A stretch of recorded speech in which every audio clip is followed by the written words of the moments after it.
Este programa tem o apoio da KPMG.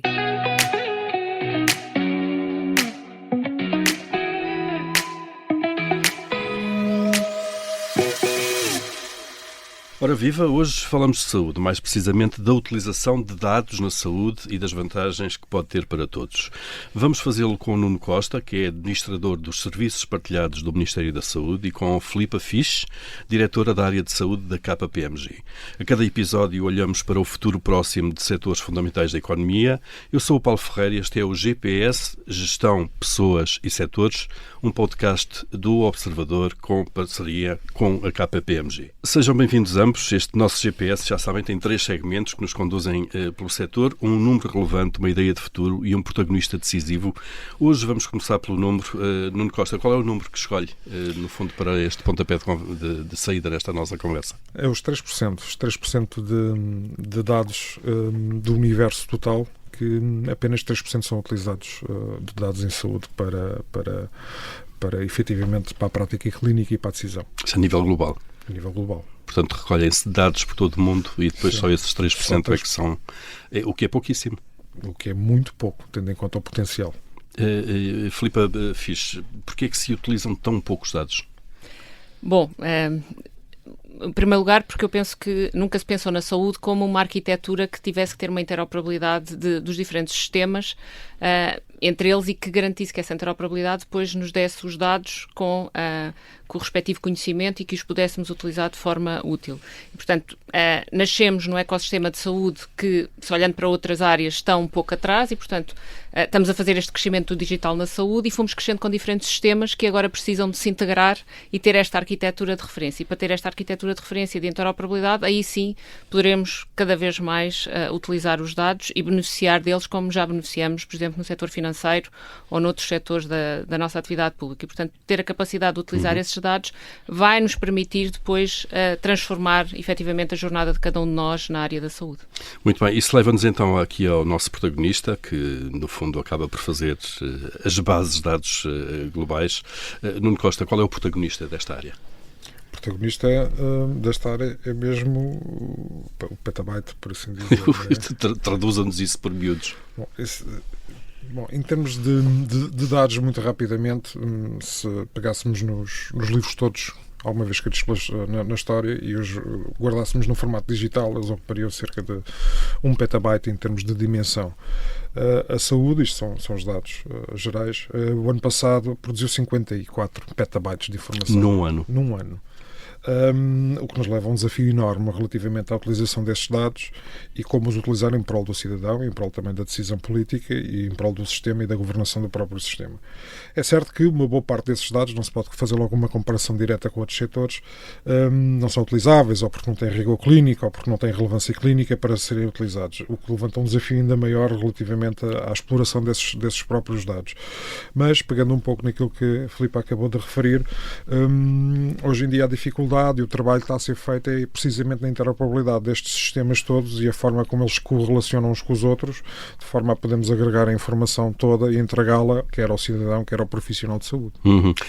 Filipa, quando falamos de dados, só para deixar claro, portanto, os dados medidos desta maneira, ainda por cima, são registros informáticos, tecnológicos, medidos aqui nos bits, bytes e por aí fora.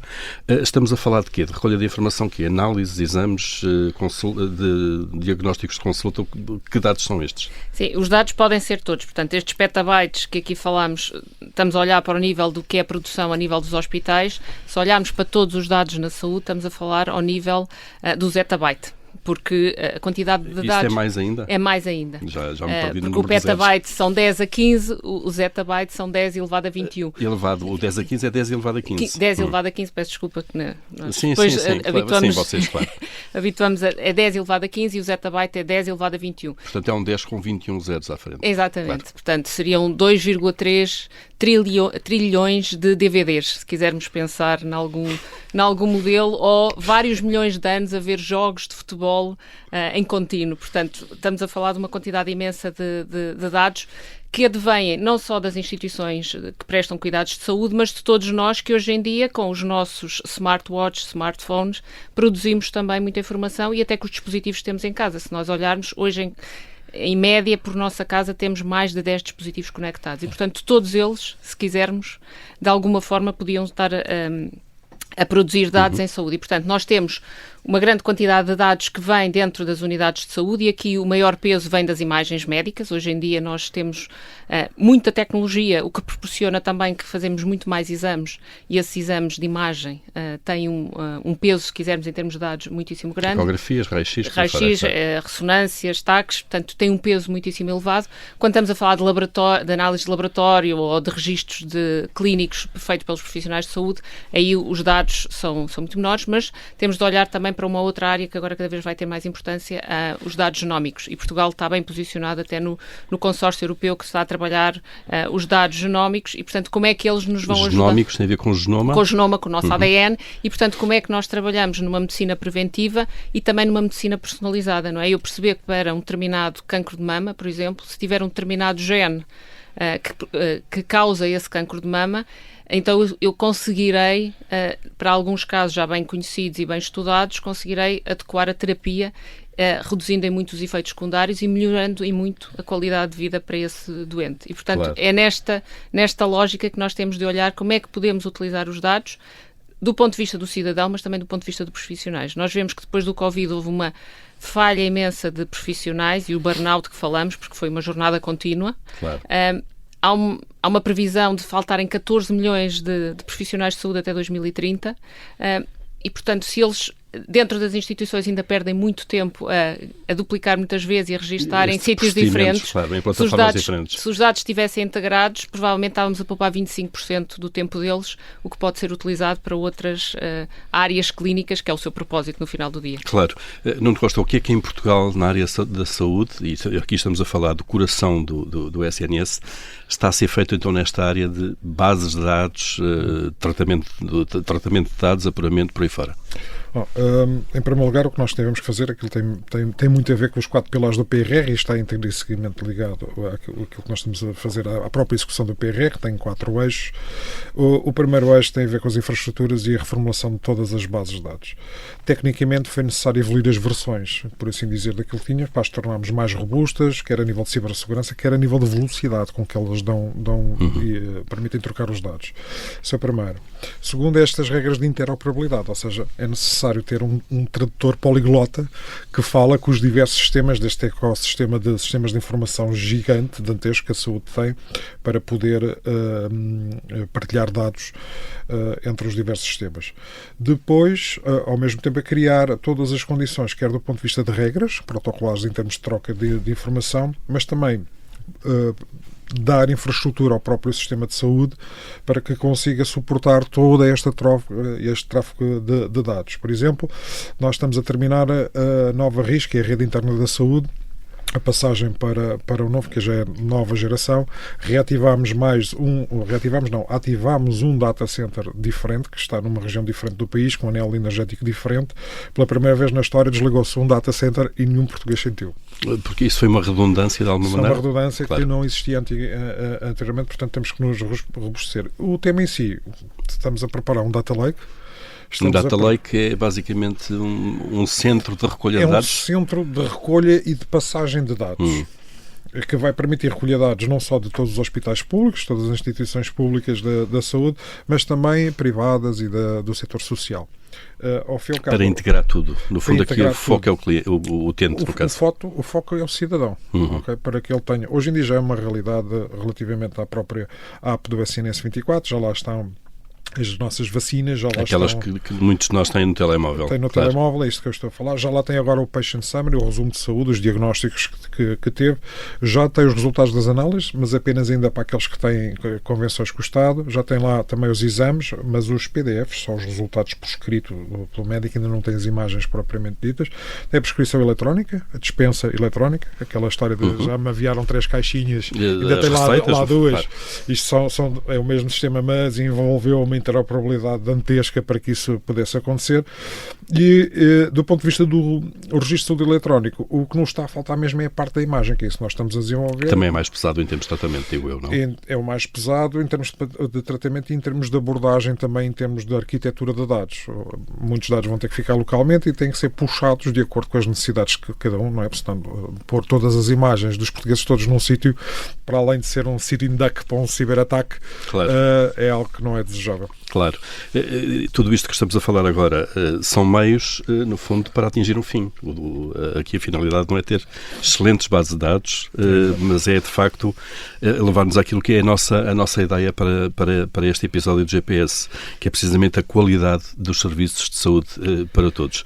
Filipe Afis, como é que isto tudo nos vai levar a isto? Isto é, como isto tudo nos vai dar melhor qualidade de tratamentos de saúde, por exemplo? Sim, eu vejo que, enfim, falamos muito na centralidade do cidadão e como é que gerimos. Eu acho que só pode haver centralidade no cidadão, quer do bem-estar, quer no tratamento, se tivermos os dados centrados em cada um de nós. E, portanto, os dados não podem ficar em cada instituição, têm que seguir o cidadão. E aí sim nós vamos ter uma jornada do cidadão pelas vantagens que já aqui fomos falando. Alguns exemplos, só para dar noção, se nós tivermos um conjunto de dados fidedigno, com valor, como o Nuno já mencionou, aqui há alguns exemplos. Uma grande instituição, isto são todos exemplos europeus, uma grande instituição a nível europeu todas as noites percorre 5 milhões de registros de saúde eletrónico e consegue antecipar para o médico de família quais são os utentes que têm maior propensão para algumas doenças crónicas, e eles priorizaram algumas: a diabetes, a osteoporose e a hepatite C. Porque a hepatite C depois antecipa outras doenças mais complicadas. Isto consegue fazer o screening, por exemplo, da hepatite C 100 vezes mais rápido do que os típicos rastreios fazem à data de hoje. Muito humanos. Muito humanos, claro. e muito journey de presencial, de recolha, e portanto claro que não termina ali aquela análise, mas é um indicador para aquele médico de família conseguir antecipar. Um outro exemplo é a redução da lista de espera para cirurgia. Nos casos mais críticos, com grande peso, nomeadamente os oncológicos, pegar nos dados que a instituição tem, quer de profissionais de saúde, quer de recursos físicos, e colocar alguns algoritmos sobre o tema para preparar equipas, um bocadinho como vemos na Fórmula 1, a mudar os pneus na os box, pneus, claro, que impressionam sempre, como é que essas equipas e com dados as podemos orientar para que não haja espaços ditos mortos entre diferentes cirurgias, e com isso eu consigo, em vez de fazer em 7 dias, passar a 3 dias. E portanto é uma lógica também de, no final do dia, melhores resultados para os doentes. E, portanto, a capacidade que nós temos hoje em dia já de utilizar, ou, por exemplo, quando eu estou a falar na fase de rastreios, os algoritmos de inteligência artificial, não é? E cada vez mais estamos a olhar para isso, e Portugal já tem alguns bons exemplos. Claro que isto exige sempre que estes algoritmos sejam certificados como dispositivos médicos, não podemos utilizá-los se eles não estiverem certificados, bem treinados e continuamente atualizados, mas, por exemplo, antecipar doenças do nível do foro neurológico antes delas se manifestarem. Portanto, com isto, os dados não devem estar presentes na saúde, devem orientar os cuidados de saúde, um bocadinho quase, devem ser o elemento absorvente, se compararmos com a matemática, para a saúde, para garantir que temos a continuidade dos cuidados. Claro, isso muito na ótica do utente e da qualidade dos cuidados de saúde. Nuno Costa, isto também permite uma gestão muito mais adequada dos recursos numa área em que essa gestão é muito complicada. Sim. Hoje em dia os dados e a análise dos dados é fundamental para a gestão, e é um dos propósitos da transformação digital, não só do CDS da saúde, mas como de todas as outras áreas, é utilizar os dados para decidir. E até há bem pouco tempo os dados vinham com muito atraso, até mesmo dentro do próprio hospital. Ou seja, quando os dados estavam presentes à frente do gestor público, do decisor, já tinham passado tempo. Já não refletem a realidade. Já não de alguma refletem maneira, claro. a realidade. Hoje em dia isto está a melhorar, portanto, o objetivo aqui é potenciar cada vez mais informação para a decisão ser não reativa, mas proativa. Ou seja, conseguir analisar o histórico e já modelos de gestão para, por exemplo, agora tem que reforçar mais a equipa daquela área, tem que mais reforçar o ambulatório. Pegando um pouco naquilo que a Filipa também acabou de referir, também criar condições, também com alguns algoritmos, para começar finalmente a olhar para o futuro e não constantemente olhar para o retrovisor. E se estivermos sempre a olhar para o retrovisor, não é difícil para aqueles que conduzem, às vezes não vemos o que está à frente, não é? Claro. E o objetivo é acabar com esse paradigma, com dados, com informação, com muito conhecimento também próprio das pessoas, que a inteligência artificial não vai resolver os problemas todos do mundo, temos todos consciência disso, mas acima de tudo analisar os dados para que possamos tomar decisões. E é nisso que estamos a trabalhar, relativamente aos dados para a gestão também. Porque o core aqui é mesmo o tronco da árvore, os dados do ponto de vista global.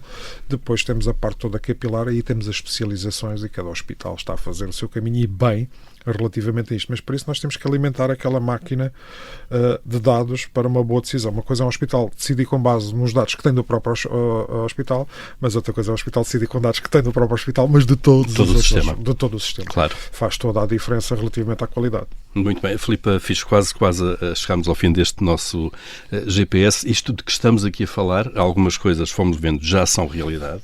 Basta ver a nossa app aqui do SNS. É um futuro muito distante esta integração toda, ou não? Ou está mesmo aqui ao virar da esquina, está a acontecer nos bastidores e vai ser visível para o utente a meses, poucos anos, digamos?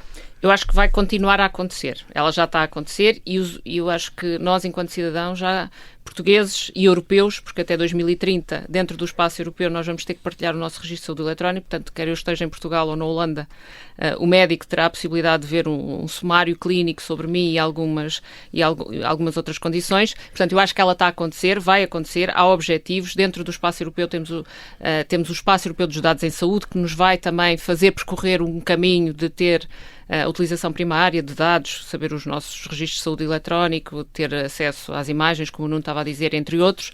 E, portanto, tudo isso nos vai fazer percorrer este caminho. Ele já está a acontecer, mas para isso nós também temos que pensar que vamos ter que capacitar quer o cidadão, quer os profissionais de saúde e, portanto, a formação de base, quando olhamos, tem também de ser pensada de forma diferente, porque toda esta tecnologia eu tenho de saber utilizar e fazer de forma diferente.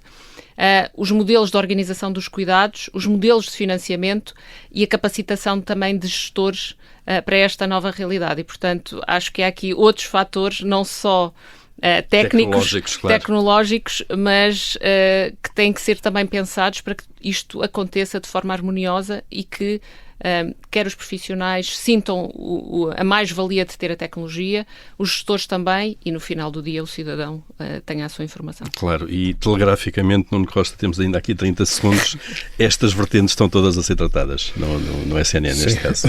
Sim, algumas vão demorar mais tempo do que o que as pessoas possam querer e necessitar, porque exigem desenvolvimentos profundos, outras a partir de agosto, setembro, eventualmente do ano que vem. Estamos a falar de 2025, agosto, setembro de 2025. Já vão ser uma realidade, como a parte dos exames, por exemplo. Já vai ser uma realidade. Muito bem, admirável mundo novo na saúde também, nos bastidores, é uma área que não é muito visível, mas que depois, como explicaram muito bem, terá impacto na qualidade da saúde de todos nós e na melhor gestão dos serviços de saúde. Foi um gosto, Nuno Costa, Filipa Fisch, em tê-los aqui neste GPS. Nós voltaremos proximamente com um novo tema e novos convidados. Até lá.